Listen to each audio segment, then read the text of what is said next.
Primero que todo, saludar a todos los asistentes, agradecer especialmente la invitación de Mejor Ciudad. Finalmente, hablar de reconstrucción se trata de conversaciones necesarias, de conversaciones urgentes, porque son los temas que cruzan el desarrollo de nuestras ciudades.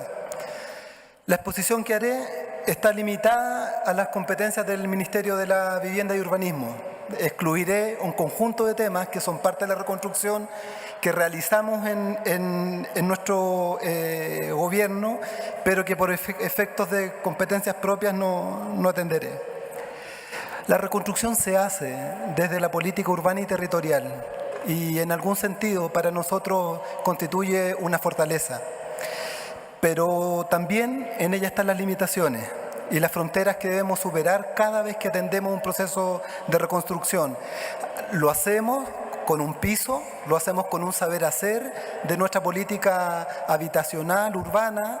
Sin embargo, la reconstrucción exige movernos de una manera también incómoda en esos márgenes. Este es un primer desafío que quisiera enunciar. Los procesos de reconstrucción están ligados a las políticas públicas que cada uno de los gobiernos tenemos, pero también entran en tensión con estas mismas políticas.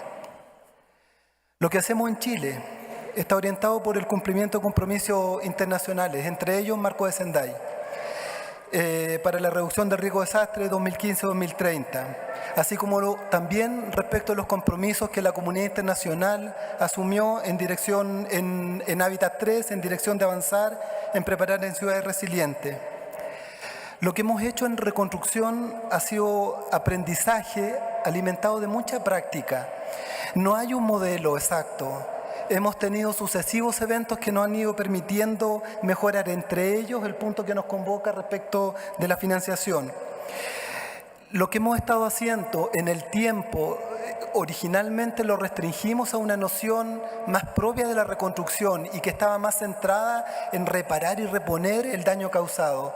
Y en el tiempo hemos ido avanzando hacia una noción de reconstrucción más inserta, más apegada a la noción de la reducción del riesgo de desastre y por lo tanto cuando hablamos de reconstrucción también hablamos de la emergencia, la preparación de la respuesta, la prevención. Solo un breve contexto para entrar más de lleno en el tema respecto de la financiación. Solo en los últimos 8 años, utilicé un corte distinto que Roberto Moris en la mañana, solo en los últimos 8 años hemos tenido 13 eventos destructivos de carácter socionatural, diversos en tanto su origen: terremotos, tsunamis, inundaciones aluvionales, aluviones, erupciones volcánicas, incendios forestales, incendios urbanos.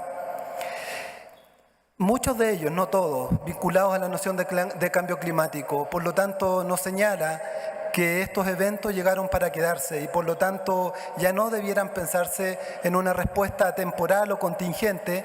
Es difícil planificar el desastre, pero lo que sí debiéramos planificar es la respuesta que vamos a dar a ello. Diversos en sus impactos. De los 13 eventos, 5 han sido de gran magnitud. De magnitud estoy hablando de muchas viviendas afectadas, de grandes territorios afectados. 4 de ellos han superado la capacidad de los gobiernos regionales para hacer frente con las capacidades y con los recursos propios para hacer frente a la emergencia. En esos 4 eventos hemos tenido que resolver de una manera distinta la financiación de esas reconstrucciones. Sin duda, el evento que marca, diría yo, en el último periodo una diferencia sustantiva es el terremoto del 27 de febrero del año 2010. Estamos a casi un mes de cumplir 8 años. Es el terremoto que en su magnitud afectó el 70% del territorio nacional, afectó el sector que tiene la concentración de la mayor concentración poblacional de nuestro país. Y desde él se han derivado un conjunto de aprendizajes y mejoramiento. Entrando al tema de la financiación, primero diré que se financia. Lo que nosotros hacemos es financiar 3 ámbitos. Financiamos estudios de riesgo destinados a modificar la planificación territorial de los sectores afectados. Destinamos financiamiento a financiar obras de infraestructura y equipamiento a nivel de la escala de la ciudad y también a nivel de la escala de los barrios.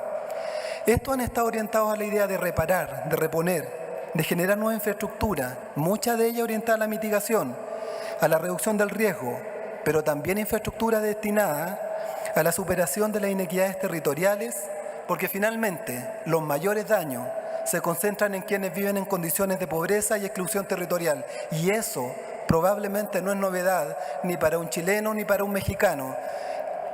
Los daños se provocan con mayor agudeza en quienes viven en condiciones de mayor precariedad y en los territorios que se fueron construyendo y desarrollando en condiciones de vulnerabilidad. En el caso de vivienda, lo que financiamos es la reparación, la reposición y también la generación de nueva oferta habitacional. Financiar supone atender principios y nosotros tenemos los nuestros. Nosotros decimos, lo que vamos a financiar debe responder y atender el principio de la seguridad. Y eso pasa por reconocer, por mitigar y por prevenir riesgos. Financiamos con calidad de la información, de los procesos y particularmente calidad de los resultados. La financiación debe tener un enfoque de intersectorialidad o multisectorialidad, coordinación de actores públicos y privados. Nosotros tenemos la necesidad, probablemente todas las naciones lo tienen, de la coordinación de carácter nacional, regional y comunal. Y el cuarto principio que debemos atender en la financiación tiene que ver con la participación. Hay que gestionar el vínculo con la comunidad afectada, hay que generar vínculos que permitan enfrentar y tener ciertos espacios de co-construcción.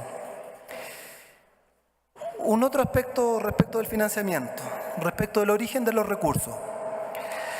Solo aquellos procesos que han superado las capacidades establecidas en un año calendario de disponibilidad presupuestaria han requerido recurrir a nuevas leyes.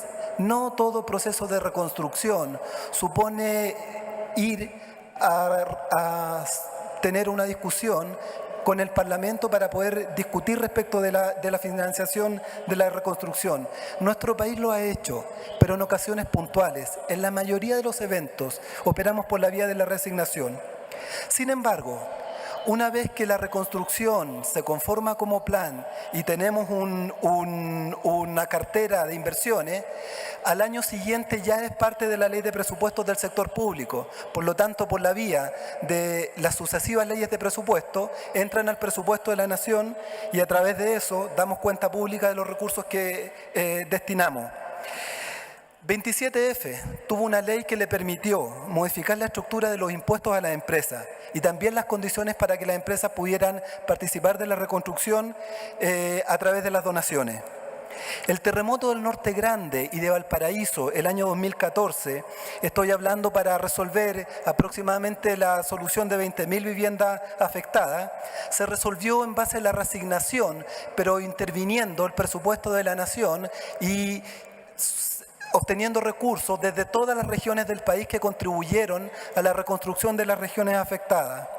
Las inundaciones aluvionales de Atacama del año 2015 tuvieron una reasignación de recursos en base a la redestinación de recursos de una ley reservada que financia las Fuerzas Armadas de nuestro país, que viene provenientes del principal ingreso de nuestra nación, que es el cobre.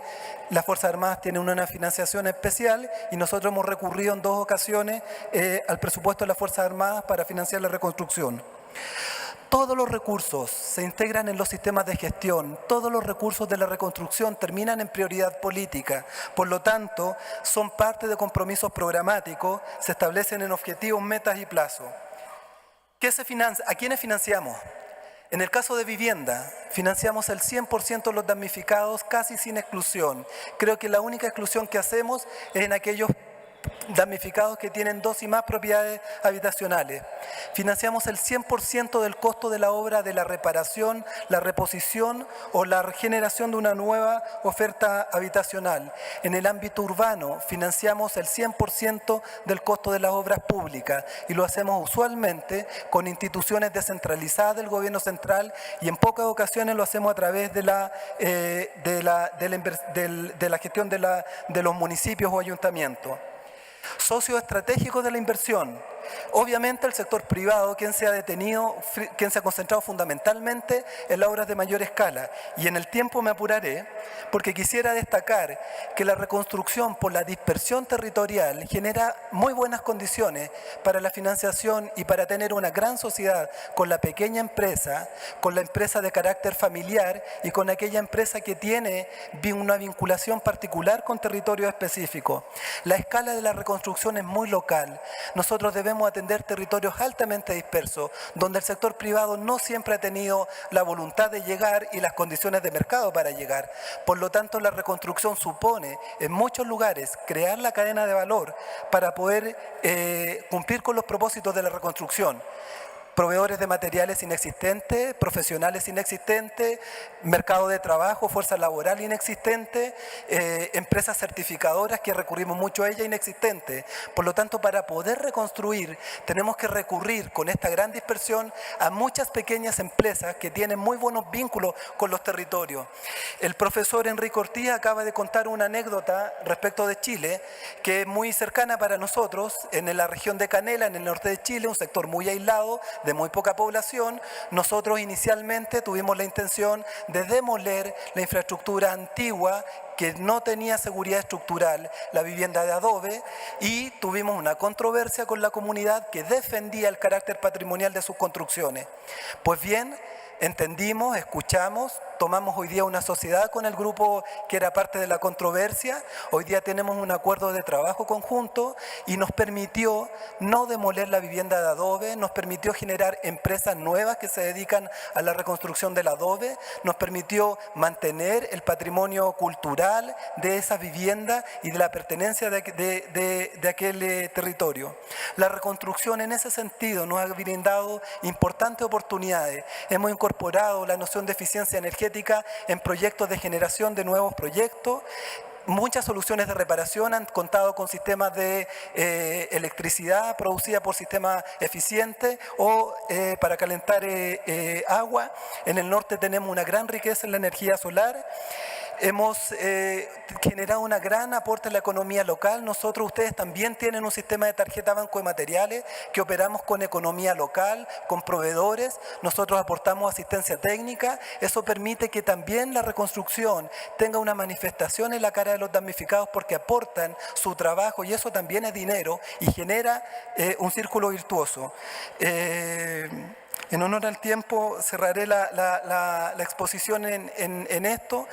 Solo quisiera destacar que la financiación es un debate aún abierto. Nosotros tenemos hasta ahora una manera de saber enfrentar debido a esta alta frecuencia de procesos de reconstrucción. Sin embargo, en cada uno de los temas tenemos claro y oscuro. En cada uno de los temas tenemos algunas fortalezas y tenemos profundas debilidades que creemos necesidad de atender con urgencia. Muchas gracias nuevamente a todos los participantes.